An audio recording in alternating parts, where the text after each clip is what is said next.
With few months remaining until June's general election, it seems the Justice and Development Party, AK Party, government is once again playing with social fault lines and fanning Alevi-Sunni tension in society as part of its election strategy in order to mobilize the Sunni majority and consolidate their votes for the party.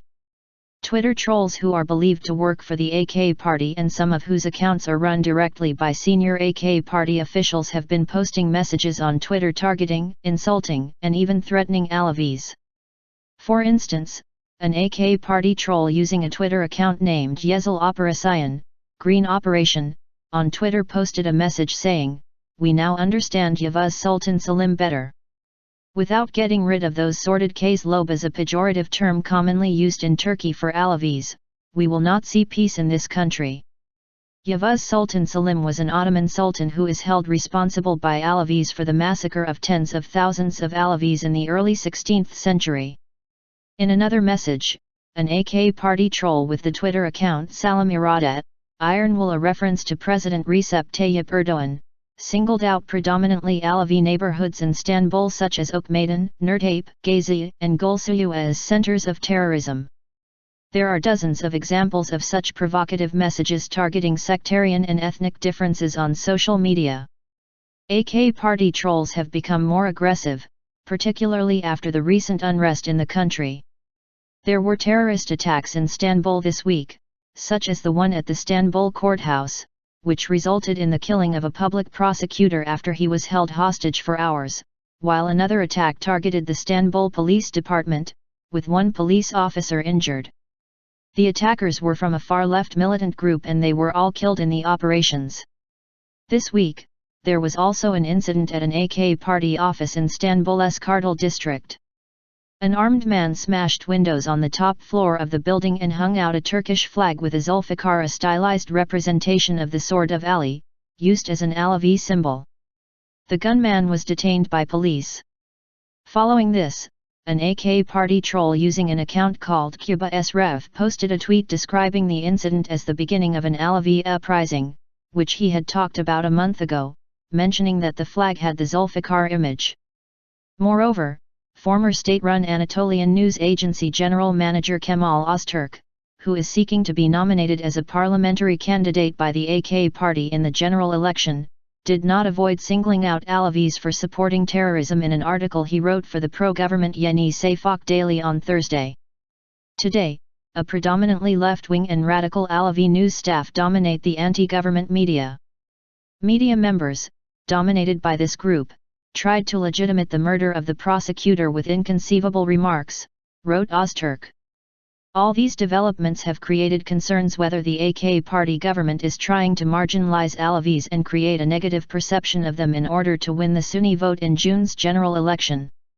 Alevi Betashi Foundation President Fevzi Gümes said the AK Party government has obviously been building its election strategy over social polarization and social conflicts over the past 12 years, adding that it makes frequent efforts aiming to pit Sunnis against Alevis, particularly before elections.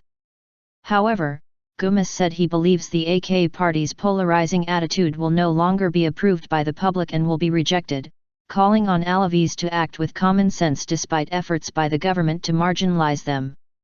The total population of Alevis in Turkey is estimated to be around 10 million. The history of Alevis under the Ottoman Empire has yet to be resolved thoroughly, but the relationship between the Sunni and Alevi communities in Anatolia was troubled from the start.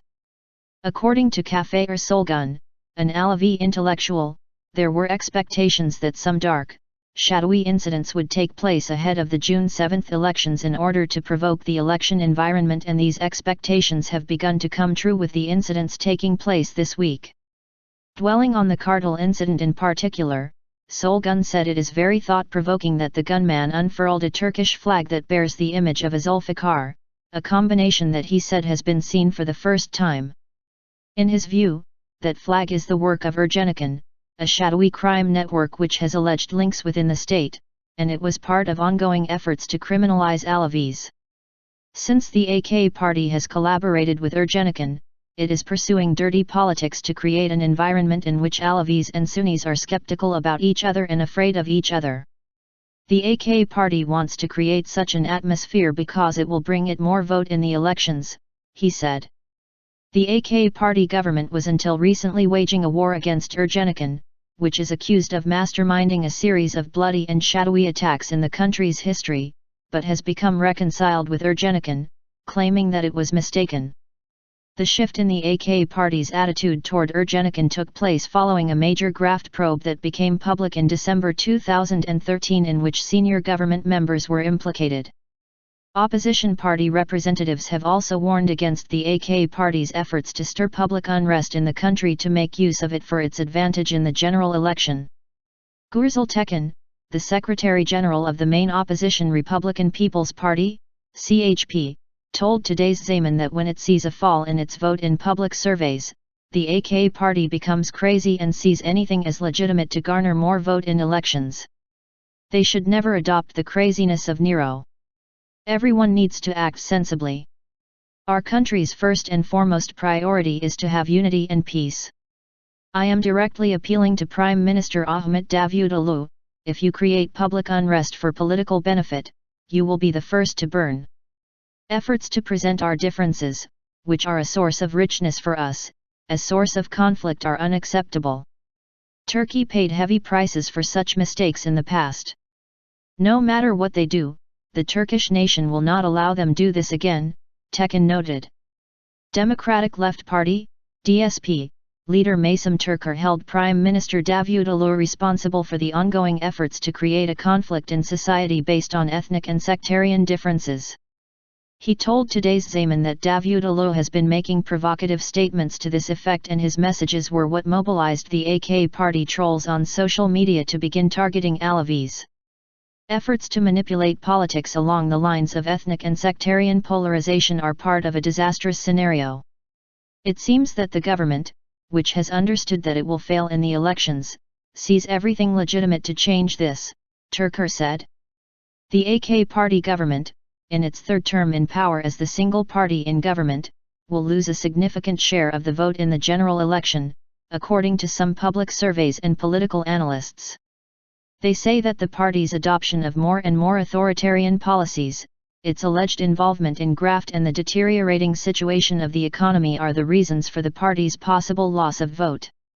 Felicity Party, SP, leader Mustafa Kemalak also raised his voice against the AK party government's intention to consolidate its Sunni voter base by fanning the flames of Alevi-Sunni tension, describing efforts to present sectarian and ethnic differences as a matter of polarization as unacceptable. We are a country which has paid heavy prices due to such discourse of hatred damaging our national integrity. This nation will not allow the same mistakes be made again. We hope provocative messages on social media will not be effective, Kemalak told today's Zaman. In the meantime, the Kuşçubaşı Eşref Twitter account was reportedly closed down on Thursday.